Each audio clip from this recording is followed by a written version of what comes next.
The global economy is looking quite uncertain, and of course we're all aware of events in Europe and the importance therefore of British firms looking to go into new markets.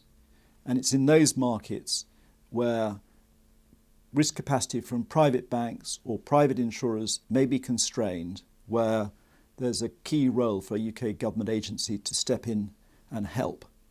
Other countries have export credit agencies. They're used across all the OECD exporting countries. Increasingly emerging market manufacturing countries also have export credit agencies. So we're there also to create a level playing field for British companies competing against officially supported credit from other countries as well. On the credit insurance side, CBI members can approach us directly, or they can talk to their specialist credit insurance brokers to find out how to use our policy, because in giving support, we ask for evidence that the private market cannot give support. And our support is available on a contract-by-contract basis, unlike the major credit insurance providers who give cover for both domestic and export trade on a whole turnover basis.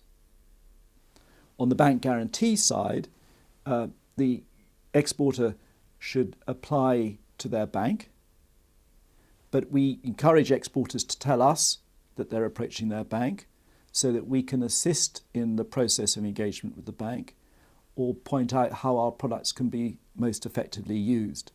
And we believe our products will make a difference. There are examples in the credit insurance market of very small exporters who may not be eligible for whole turnover support from the private market, who therefore go for support on a contract-by-contract basis, where it may not be economic for the private market, but we can provide support.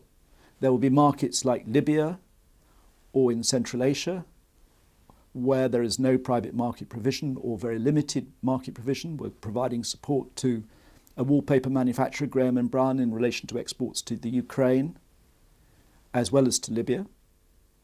And then on the bank guarantee side, our stance is that we're there to provide additional capacity that isn't otherwise available from the banks. And the way we do that is by saying that we do not need to support the fixed and floating charges that the banks have over the assets of the exporter.